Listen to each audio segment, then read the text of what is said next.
اور نماز پڑھا کرو اور زکوٰۃ دیا کرو اور اللہ کے آگے جھکنے والوں کے ساتھ جھکا کرو۔ یہ کیا عقل کی بات ہے کہ تم لوگوں کو نیکی کرنے کو کہتے رہو اور اپنے تئیں فراموش کیے دیتے ہو، حالانکہ تم اللہ کی کتاب بھی پڑھتے ہو، کیا تم سمجھتے نہیں؟ اور رنج و تکلیف میں صبر اور نماز سے مدد لیا کرو، اور بے شک نماز گراں ہے مگر ان لوگوں پر گراں نہیں جو عجز کرنے والے ہیں، جو یقین کیے ہوئے ہیں کہ وہ اپنے پروردگار سے ملنے والے ہیں، اس کی طرف لوٹ کر جانے والے ہیں۔ اے یعقوب کی اولاد، میرے وہ احسان یاد کرو جو میں نے تم پر کیے تھے، اور یہ کہ میں نے تم کو جہان کے لوگوں پر فضیلت بخشی تھی۔ اور اس دن سے ڈرو جب کوئی کسی کے کچھ بھی کام نہ آئے، اور نہ کسی کی سفارش منظور کی جائے، اور نہ کسی سے کسی طرح کا بدلہ قبول کیا جائے، اور نہ لوگ کسی اور طرح مدد حاصل کر سکیں۔ اور ہمارے ان احسانات کو یاد کرو جب ہم نے تم کو قوم فرعون سے نجات بخشی۔ وہ لوگ تم کو بڑا دکھ دیتے تھے، تمہارے بیٹوں کو تو قتل کر ڈالتے تھے اور بیٹیوں کو زندہ رہنے دیتے تھے، اور اس میں تمہارے پروردگار کی طرف سے بڑی سخت آزمائش تھی۔ اور جب ہم نے تمہارے لیے سمندر کو پھاڑ دیا، پھر تم کو تو نجات دی اور فرعون کی قوم کو غرق کر دیا، اور تم دیکھ رہے تھے۔ اور جب ہم نے موسیٰ سے 40 رات کا وعدہ کیا تو تم نے ان کے پیچھے بچھڑے کو معبود مقرر کر لیا اور تم ظلم کر رہے تھے۔ پھر اس کے بعد ہم نے تم کو معاف کر دیا تاکہ تم شکر کرو۔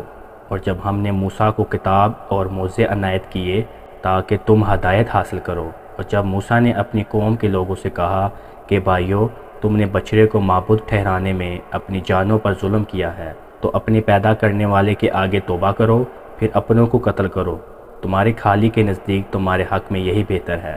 پھر اس نے تمہارا قصور معاف کر دیا، وہ بے شک بڑا معاف کرنے والا ہے، بڑا مہربان ہے۔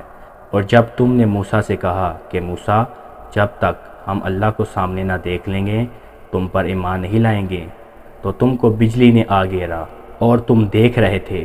پھر موت آ جانے کے بعد ہم نے تم کو از سر نو زندہ کر دیا تاکہ احسان مانو، اور ہم نے بادل کا تم پہ سایہ کیے رکھا اور تمہارے لیے منصلوہ اتارتے رہے کہ جو پاکیزہ چیزیں ہم نے تم کو عطا فرمائی ہیں ان کو کھاؤ پیو، مگر تمہارے بزرگوں نے ان نعمتوں کی کچھ قدر نہ جانی، اور وہ ہمارا کچھ نہیں بگاڑتے تھے بلکہ اپنا ہی نقصان کرتے تھے۔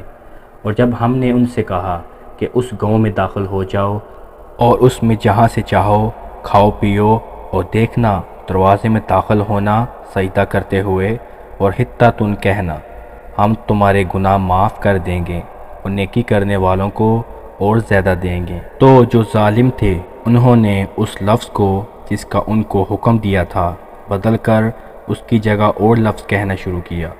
پس ہم نے ان ظالموں پر آسمان سے عذاب نازل کیا کیونکہ نافرمانیاں کیے جاتے تھے۔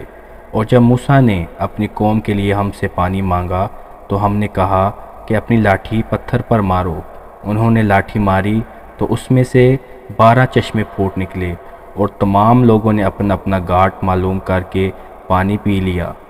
ہم نے حکم دیا کہ اللہ کی عطا فرمائی ہوئی روزی کھاؤ اور پیو، اور زمین میں فساد نہ کرتے پھرنا۔ اور جب تم نے کہا کہ موسیٰ، ہم سے ایک ہی کھانے پر صبر نہیں ہو سکتا، تو اپنے پروردگار سے دعا کیجئے کہ ترکاری اور ککری اور گیہوں اور مسور اور پیاز وغیرہ جو نباتات زمین سے اگتی ہیں ہمارے لیے پیدا کر دے۔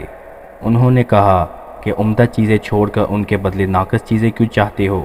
اگر یہی چیز مطلوب ہے تو کسی شہر میں جا اترو، وہاں جو مانگتے ہو مل جائے گا۔ اور آخر کار ذلت و رسوائی اور محتاجی و بے نوائی ان سے چمٹا دی گئی، اور وہ اللہ کے غضب میں گرفتار ہو گئے۔